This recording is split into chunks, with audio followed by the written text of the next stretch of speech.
Hello.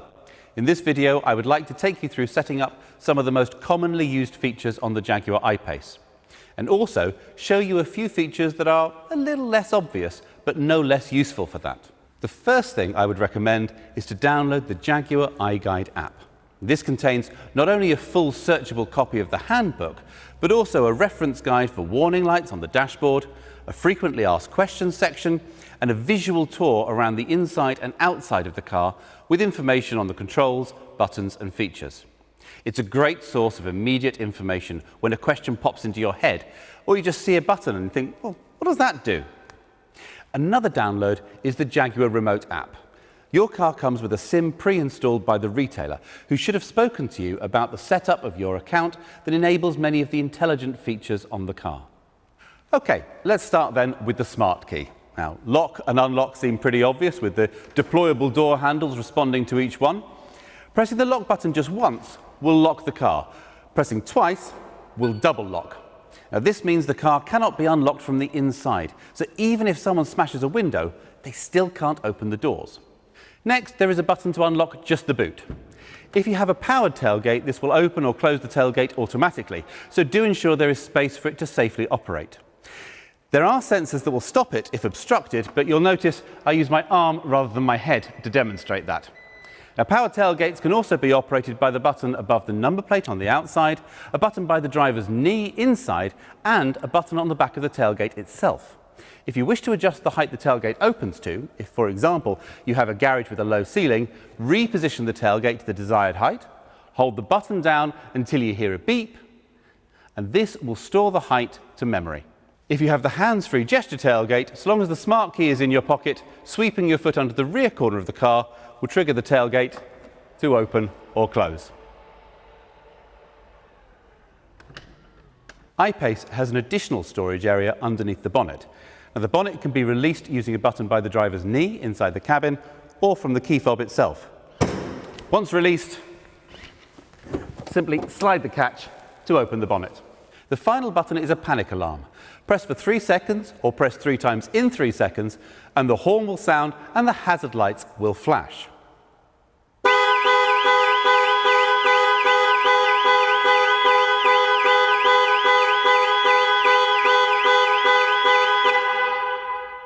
After 5 seconds, this can be cancelled by holding the button for a further 3 seconds. Holding the unlock button down will operate global opening, lowering all the windows to allow air into the car before you enter on a hot day. Similarly, if you go out and then realise you've left a window open, hold the lock button to activate global closing to raise all the windows and secure the car. These operations can be enabled or disabled using the instrument panel inside. If your car is fitted with keyless entry, you don't even need to remove the key from your bag or pocket. So long as it is within a foot or so of the car, you can just press the button on the door handle and the doors will unlock. When you leave the car, press the button to secure the vehicle. Getting into the car then, the first thing you need to do is find a comfortable position. Seat controls can be found on the outside of the seat. Steering wheel adjustment is either electric, using the joystick on the right-hand side of the steering column, or manual. Pull the lever on the underside of the steering column down, adjust, reach and rake to suit, and then push the lever up to lock the steering wheel in place. Mirrors are adjusted using the controls mounted on the driver's door. Select which mirror to adjust using the buttons, and then use the joystick to adjust the angles. Incidentally, if you have power folding mirrors, pushing both buttons together will fold them in, useful if squeezing through a tight gap. Once everything is adjusted to your satisfaction, if you have memory settings, you can save these positions. Just press the M button and then within 5 seconds press one of the numbered memory settings. You'll hear a chime to confirm that it is saved. You can switch between stored settings just by pressing these numbered buttons. Great if you share the car with another driver. Controls for the electric windows are located on the driver's door. Locking the operation of the windows from the rear seats will also engage the child locks on the rear doors. Most people will want to leave their windscreen wipers set to auto. Move the stalk to its lowest position and then come up 1 notch. Sensitivity can be adjusted using the rotating collar and pull forward for screen wash. Similarly, the headlights are best set to auto by rotating the outer collar. Pulling the stalk towards you will flash the main beam. When driving at night, pushing the stalk away from you will toggle the main beam on and off. If your car is fitted with auto high beam assist, the car will automatically dip main beam if it detects oncoming traffic. If you have matrix LED lights, the car will keep main beam on almost all the time, creating cones of shadow around other road users so they're not dazzled, but maintaining full beam everywhere else. This mode operates above 30 miles an hour and requires the lighting control to be set to auto. There's an array of controls on the steering wheel. On the right hand side are the controls for cruise control. Pressing set on the rocker switch whilst travelling at your preferred speed will maintain the car at that speed until you touch the brakes or press cancel. Pressing the accelerator will cause the car to speed up, but when you release, it will return to the set speed. Pushing the rocker switch up or down will increase or reduce the set speed. If cruise control has been cancelled, pressing resume will return the car to the last set speed. If your car has adaptive cruise control, a radar monitors the speed of the car in front of you. If they're travelling slower, the car will automatically match their speed. The buttons on the left and right will increase and decrease the distance between you and the car in front. Whilst you need to be travelling over 20 miles an hour to activate cruise control, adaptive cruise will match the speed of the car in front all the way down to 0. If the traffic restarts within 3 seconds, your car will pull away with the traffic. Any longer than that, and you'll need to give the car permission to go with just a gentle press on the accelerator. This function means that adaptive cruise control can be used in tiring stop-start traffic situations. The limb button switches the function between cruise control and speed limiter. Lane keep assist can be toggled on and off with the button marked with converging white lines. If the heated steering wheel is fitted, the control will be found here. On the left side, the roller switch controls volume, with buttons either side to skip tracks or change radio menus. The menu button triggers the instrument panel menus, allowing configuration of safety systems, heads-up display and driver convenience features, while the outside of the dial then controls navigation through these menus. Explore through these options to set the car up to your preferences. The phone icon will answer a call or start the process to dial a contact on a connected phone. Pressing it during a call will drop that call.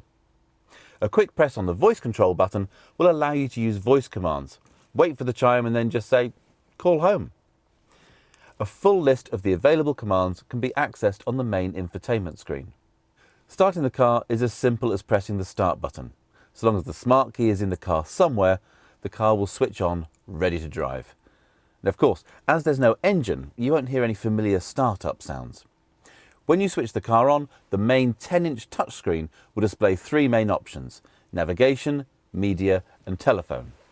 If you haven't already paired a phone, it will prompt you to do so. Just tap on the phone tab and then open Bluetooth devices on your phone and select Jaguar I-Pace. Accept pairing on both your phone and the screen, and from now on it should automatically pair each time you get in the car, allowing hands-free calls, voice dialing and music streaming over Bluetooth.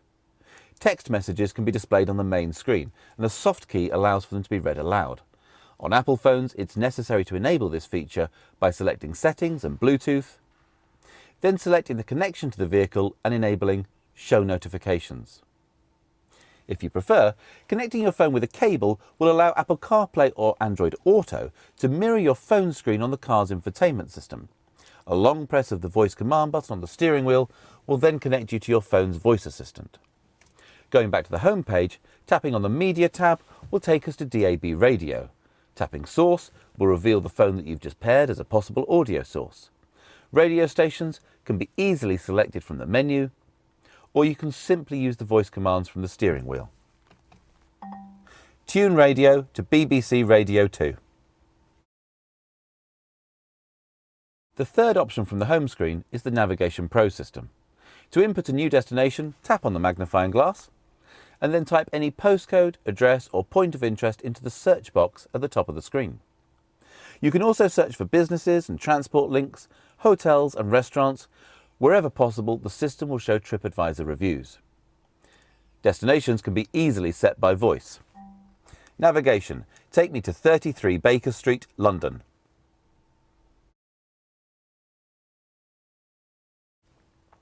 As well as appearing on the main 10-inch screen, navigation instructions will also be shown on the interactive driver display in front of the driver, along with the display of the charge remaining and estimated range on that level of charge. This screen can be reconfigured for a 1 or 2 dial display by pressing Menu and selecting Display Options. You can even bring the map across the whole screen, retaining a digital readout of your speed. All iPaces are supplied with a 4G data connection to allow over-the-air updates of the infotainment systems and maps, and provide live traffic, flight information and internet search. When the system has an update available, it will alert the driver on the main menu screen and ask for permission to update when you switch off the engine. Only agree at a convenient time, as the car must then remain switched off and locked for up to 30 minutes whilst the update is applied. Swiping to the left from the home screen reveals additional features such as 4x4 information and driving efficiency analysis, and options for smart settings. The car can be set to recognise different drivers, either by different smart keys or the signal from their mobile phone, so the system can develop separate profiles for each driver's preferences. If memory seats are fitted, this starts with automatically putting the seat in the correct position for each driver. It can also analyse behaviour to pre-select navigation routes based on your regular routine, store audio preferences, and also remember climate settings. So the car might automatically put the heated seats on when it's below 6 degrees outside. Remember that you listen to a particular radio station on the way to work, but listen to a podcast on the way home. Know that on Thursday you come home via the gym and set the navigation accordingly. It will also remember that you like a 1-dial display, but your partner prefers 2 dials with the map shown between them. Obviously, this involves storing a level of personal data, so when setting the system up, you can choose what data is stored on each profile. If you don't want it to store location data or information on your phone calling habits, just deselect these options. The lower touchscreen has controls for heated seat options, heated windscreen and ventilation. A quick swipe down will transfer phone and media controls to the lower screen for occasions where you're using the navigation map on the main screen. Heated and cooled seats can be controlled by the large rotary dials, also used for climate control, by simply pressing the dial in to change function. iPace only has 1 gear, so there isn't a gearbox as such. The buttons on the centre console allow you to simply select drive, neutral, reverse and park just by holding the brake and pressing the button. The response when you put your foot down in iPace is incredible. 700 Newton meters of torque propelling you forward, but when you take your foot off the accelerator, there's a braking effect from the regenerative braking system. This can be adjusted by swiping left from the home screen, selecting My EV, and then EV Setup, and selecting high or low. High allows up to 0.2 G of braking from releasing the throttle, so in many situations it allows near one pedal driving. Many factors will affect the range that iPace delivers. Air resistance increases exponentially with speed, so faster motorway speeds will reduce the range. Smooth driving with gentle braking will allow the iPace to conserve power and harvest the maximum kinetic energy when slowing down. The Eco Data feature shows an analysis of how driving style affects range and shows the power usage of different systems on the car. iPace has a range of driving modes, selectable with buttons on the centre console. Comfort is standard, and the buttons cycle through the Eco, Dynamic and Rain Ice Snow modes, displaying selection on the information panel. Further driving aids such as All Surface Progress Control and Hill Descent Control give superb control on difficult surfaces. The iGuide app will give more detail on using these. Just below these buttons are the controls for air suspension, if this is fitted. As standard, iPace will automatically lower 40mm to allow easy access in and out of the vehicle. When needed, the controls raise the suspension 50mm above normal drive height to give a maximum wading depth of 550mm and ground clearance of 235mm. The electronic park brake will disengage automatically when you drive away and re-engage when you switch the engine off. A manual override control is located by the driver's knee.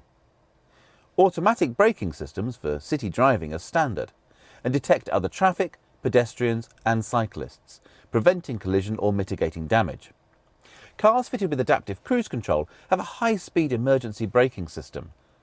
The lane keep system will provide a torque steer back into the lane if the car thinks you're drifting beyond the lane markers, so it's important to indicate when changing lane.